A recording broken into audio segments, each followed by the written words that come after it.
สบายดีและสวัสดีเด้อพ่อแม่พี่น้องทั้งหมดทุกคนว่าสิอยู่ฝั่งไทยฝั่งลาวหรือต่างประเทศก็ยินดีต้อนรับเข้าสู่สองคำว่าสแนลเด้อ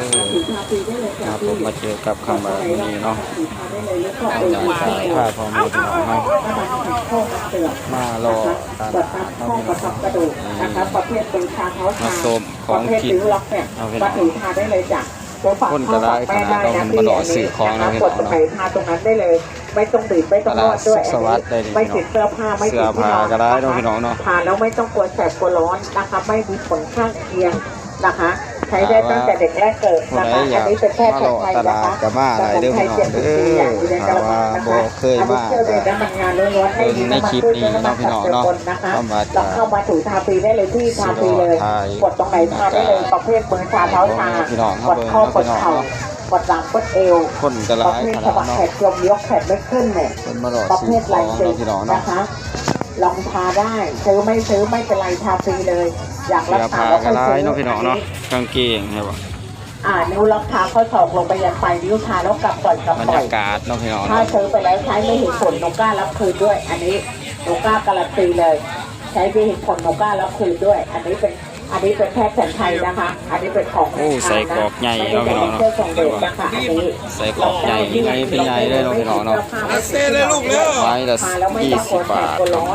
ไม่มีผลข้างเคียงใช้ได้ตั้งแต่เด็กแรกเกิดเลยอันนี้นะคะ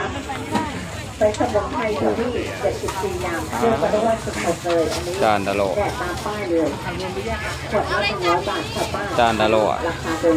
ราคาปกติราคานี่โอเคเนาะจานดาโลเนาะพี่น้องเนาะจะย้ายสามารถประจำบ้านได้เลยอันนี้เป็นยาเย็นจานใหญ่เนาะจานดาโลน่ากินอยู่แล้วเนาะพี่น้องเนาะประมาณ20 นาทีรู้เรื่องถ้ากำลังประกวดนี่จานใหญ่ๆเครื่องสดๆอะไร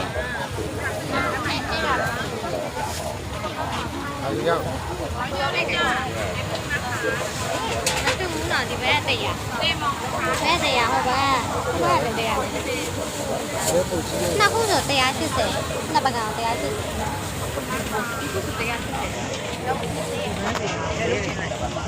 พี่น้องไปเรื่อยๆเนาะพี่น้องเนาะเสียผาเนาะพี่น้องเนาะทำวัดกับพระพ่อแม่พี่น้องครับมาโลตลาดจะได้รู้ว่ามันเบาจริงไหมถัดไปลองครับก่อนจะไปใกล้จะขับก่อนจะไปใกล้จะขับท้ายขนาดเนาะพี่น้องเนาะราคากันถึงไปนี่พี่น้องดูน่าร่อยเนาะพี่น้องเนาะบรรยากาศตอนนี้คนทลายขนาดมันมาหล่อสื่อของเนาะพี่น้องเนาะ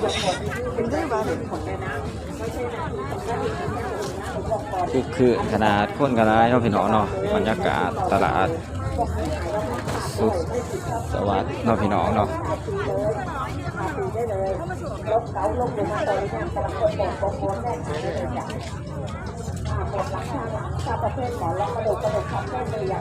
พ่อแม่พี่น้องเขาจะสื่อนี่ก็ดอสื่ออะไรตามใจสอบเลยเนาะพี่น้องเนาะเสื้อผ้าก็ได้ราคากระทู้เลยนี่พี่น้อง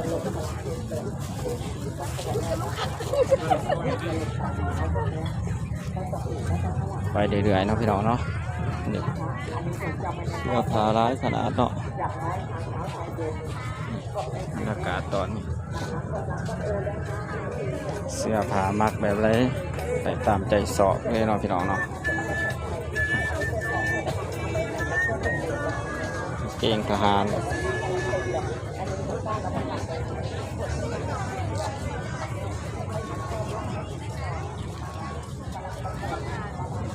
ไปเดือดๆเนาะพี่น้องเนาะ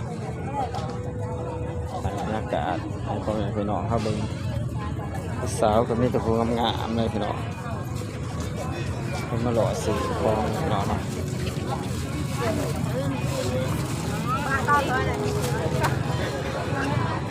เสือมีตัวงามอ่ะ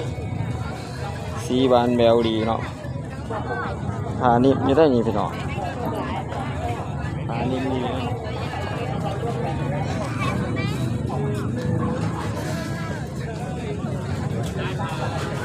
โอ้ปืนบอกแล้วหรอมาถอนสงกรานต์เนาะพี่น้องเนาะปืนบอกแล้วหรอ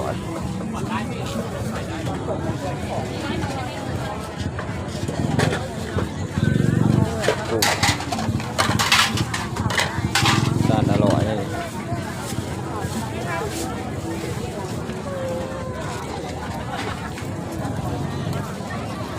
ไปพี่น้องไปเรื่อยๆนะพี่น้องเนาะทำมาตลอดท้ายบรรยากาศพ่อแม่พี่น้องเข้าไปคนก็จะร้ายขนาดนั้นมาหลอดสื่อของนะพี่น้องเนาะลูกค้าก็ร้ายขนาดเลยลูกค้าก็ร้ายของก็ร้ายพี่น้องเนาะมาหลอดสื่อของถ่ายบรรยากาศถ่ายพ่อแม่พี่น้องเข้าไปเรื่อยๆทุกพี่น้อง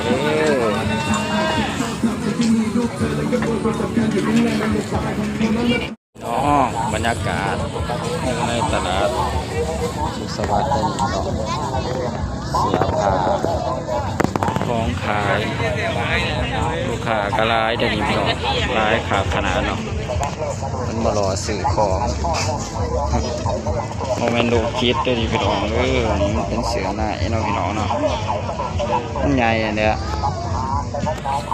เก่งมันน้อยรอสื่อใจตามใจสอใจเลือกน้องของขายกระไรขนาดเนาะลูกค้ากระไรเนาะตอนนี้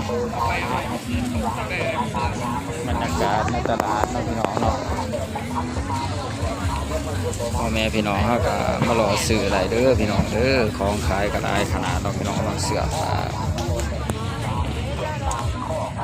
สุดเด็กหน่อยต้องงามเลยนี่ดิ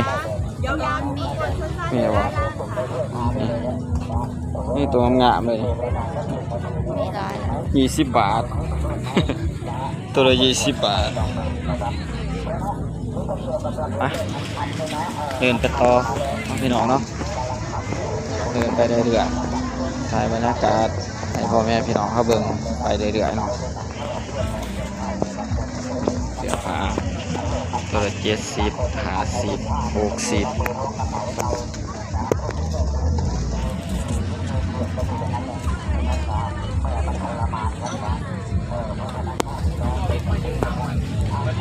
พี่น้องไปเดินไปเรื่อยๆเนาะเข้ามากาผ้าผมพี่น้องเนาะเดินไปเรื่อยๆอากาศตอนนี้ของขายกระไรขนาดน้องพี่น้องเนาะหล่อไปตามตลาดให้พ่อแม่พี่น้องเขาเบิ่งบรรยากาศน้องพี่น้องเนาะเสื้อผ้ากระไรน้องพี่น้องสุดละ60 บาทงามเลยนี่ตัวเด็กหน่อยน้องพี่น้องเนาะ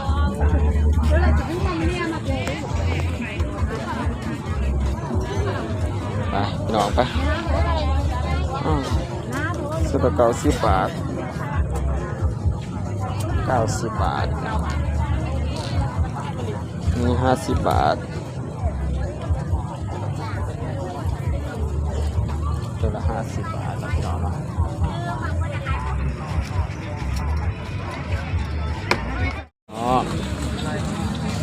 อันนี้ก็คนคืนขนาดเนาะมาหล่อซื้อของเนาะพี่น้องเนาะลายขนาดเดินแล้วก็หล่อถ่ายบรรยากาศไปเรื่อยๆให้พ่อแม่พี่น้องเข้าเบิ่งเนาะขากระไรพอขากระไรเลยพี่น้องเดินไปเรื่อยๆเนาะพี่น้องเนาะถ่ายบรรยากาศไปเรื่อยๆให้พ่อแม่พี่น้องเข้าเบิ่งในตลาดเด้อพี่น้องขาทั้งร้ายอดีพอขาก็ได้เนาะของขายก็ขายดี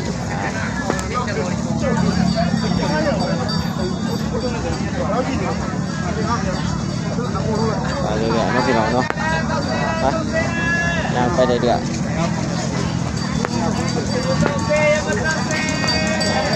ข้ามบากาในไทยมารอบๆให้พ่อแม่พี่น้องเข้าเบิ่งเด้อพี่น้องข้ามบากาสิได้จบคลิปไปก่อนเนาะก็ขอบคุณพ่อแม่พี่น้องกันบ่สุขสู่คนนะไหมที่เขามารับชมกดติดตาม2 YouTube คำว่าในคลิปนะคำว่า ตามแต่ต้นจนจบแล้วก็ตามโฆษณาพี่น้องเด้อถ้าคลิปนี้เข้าว่าทำผิดพลาดก็ต้องขอโทษขออภัยพ่อแม่พี่น้องกันเป็นสุขสู่คนเนาะพี่น้องเนาะคำว่าก็สิได้จบคลิปตอนนี้สิกาคำว่าสบายดีและสวัสดีเด้อพ่อแม่พี่น้องกันเป็นสุขสู่คนเนาะ